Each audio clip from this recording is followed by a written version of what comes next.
everybody, Paul Mack here. Just wanted to show you what I got at this last auction. Look here. First off, we have the old plastic crate, and you never know what might be at the bottom of this. How exciting is this? First off, look here. We got an old piece of harness. Looks like it might have been a belly band or a, I don't know, back band. It's got a buckle on it. You never know. Somebody might have stuck this trace chain in. This is the valuable part right here. Is the trace chain that came with it. Now normally the trace chains, there's a pair. They come in pairs, and I don't even know if you can buy the. Well, I guess you can buy them new somewhere. I just not anywhere around here. So I generally find them at the auction. When I find them, I hang on to them. This trace chain, this is what connected basically the mule in the harness of the mule or the horse to the implement. Fastens on either side of the hame that's on the collar, and then runs down the side of the animal to the single tree, which is the connection between the plow and the animal. So this is what you would connect the single tree to, and it's generally, let's see, I'm 6 foot tall, so this is probably about 7.5 foot, something like that. And you can tell a trace chain by the long links, but also by the ring on the end. How this works is this front link is attached to the clip on the hame there, and then this goes all the way back to the single tree, as I said. But the ring is there because this can be adjustable. You can bring the plow closer to the animal or further away, depending on how long your animal is. This is completely adjustable, and the way you do that is you stick a link through the ring, and then the ring just hangs on like that, and then stick whatever link you want to the single tree, and so completely adjustable that way. Normally, as I said, there's 2 of them, but even one is very useful around the farm, because when if I'm cutting a tall tree and it's not leaning the correct direction and I want it to lean the other way, I have long cables or several chains you can connect to the tree, and this is handy because you can put it around a tree easily up high, and then use these links with the hook on the chain to grab onto this, and it tightens up as you pull and pulls the tree. Other things, you can put this around some shrubs or something at the base, and then use it to pull the shrubs up with your tractor or whatever. So trace chains are very useful to have. As for this harness piece, it could make a good, well, for one thing, I can sell it as a decoration. People just love hanging it on their rustic cabins or whatever, and dreaming of days gone by. Or if you wanted to, you could cut this leather. It still has some life in it. It's not terribly dry rotted. You could cut it up and make hinges for, a door for your corn crib or smokehouse or whatever. They're not going to last forever, but, you use what you got in a pinch. So, there's that.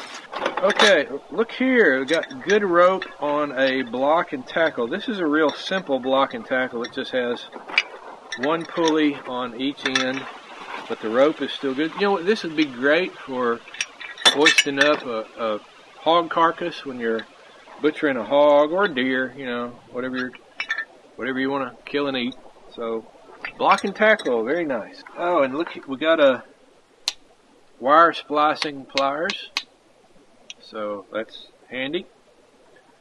Oh, looky here, we got a, this is a part of a fence stretcher, and it would have kind of like the block and tackle would have had a series of ropes. It's actually missing the other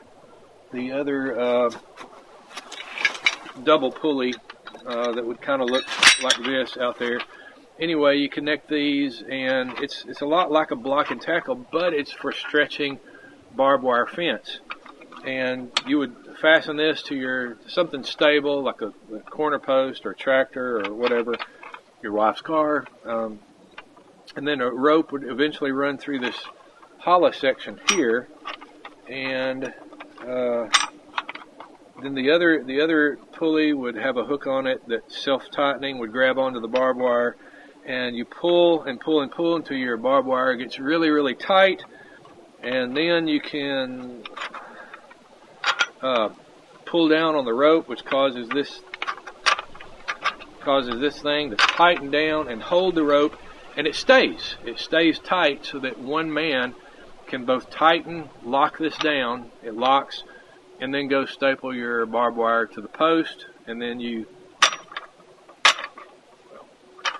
if you oiled it, it would work a lot better.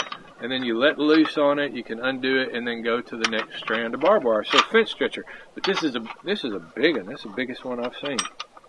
So at some point we'll feature restoring one of these or something down the road. So maybe this one. I don't know, unless you buy it. Okay, I got a whole box here of files, all kinds of files. There's a small one, a couple of small ones.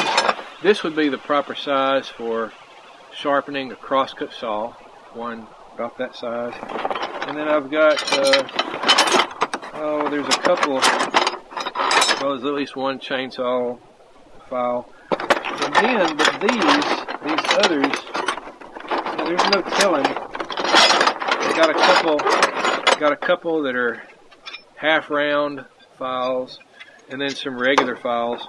You know, these are useful if you're into electrolysis, if you know what that is, taking the rust off tools, which we're going to get into at some point on Farm Hands Companion channel. It's very handy to have old, and you know, there's no telling if these still have life in them. That one feels really, really smooth, so it's probably useless as a file. But what you can do in electrolysis is you can use these as your waste piece connected to, you know, one side of the, you use old battery chargers that don't have automatic shutoffs for your electrolysis, and this would be fastened to one pole, and the piece you're taking the rust off, fasten the other, and this one would eventually corrode in the process, so you're basically wasting it to do it. But you need some good piece of metal to do that with. You can use a lawnmower blade or an old file. The other useful thing about why I hang on to old files, even if they're beyond use, is that they're high carbon steel. A file, like a spring, is made of high carbon steel, which means it's very usable in the forge. You could I guess you can make a hinge out of it if you want to, or hangers out of it in the forge. But also you can make knives out of these. I remember my daddy, when I was a little boy, he made a throwing knife. He put a walnut handle on it, made me a throwing knife. And anyway, real good for grinding down and making knives if you want to. So I never pass up a chance to get some old files. And then I've got, let's see, three rasps, R-A-S-P. These are for working wood. The other files are for working metal. These are for woodworking, and they got one side is round to this one side's flat. It's got coarse and medium, and then coarse and medium, and then coarse on one side. These bigger ones are for probably farrier work or trimming hooves of mules, horses, cows, goats, what have you. Bigger rasps for that kind of thing. And then I've got a bunch of wrenches down here. Box wrenches with a little angle on them. Those look not new. These are Napa brand. I didn't know Napa made wrenches, but I guess they do. USA, made in the USA. 15/16, 1 inch. And then I've got one of them pointy old wrenches. Yeah, wrenches aren't that interesting to me, but they'll sell. And then I've got a couple of these are handy. These are the alternative to a crescent wrench. They're kind of self-tightening. Super wrench. It's a super wrench. And then a trowel. But more interesting than the wrenches are these two claw hammer heads, which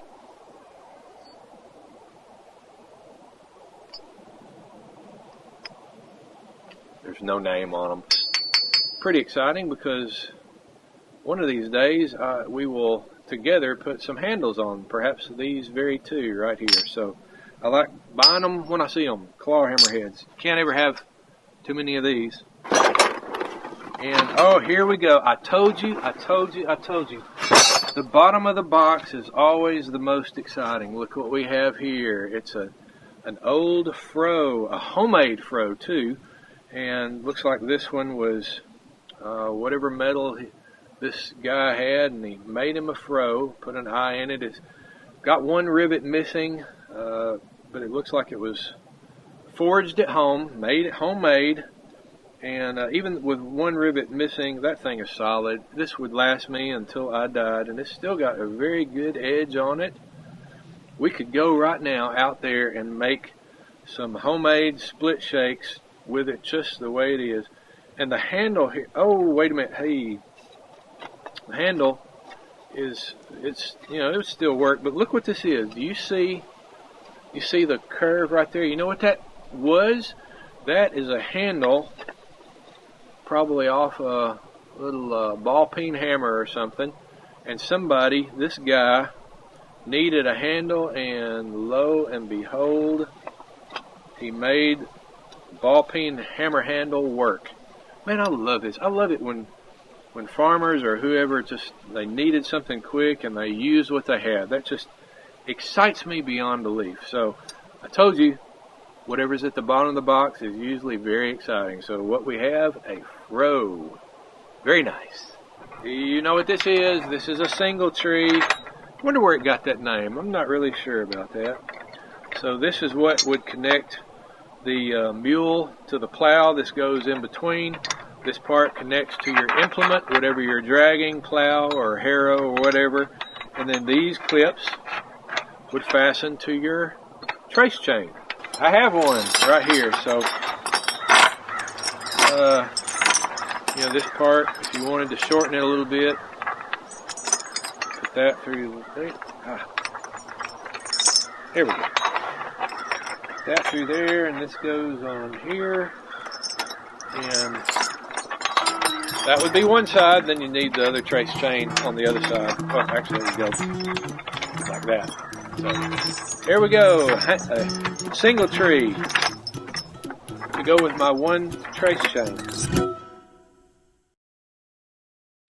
and the yellow rope. This reminds me of when my brother took karate in college, and he was a yellow belt, which I think is the guy who knows least about karate. I don't know if he got another color. I don't think he ever went to a black belt, but this has nothing to do with karate.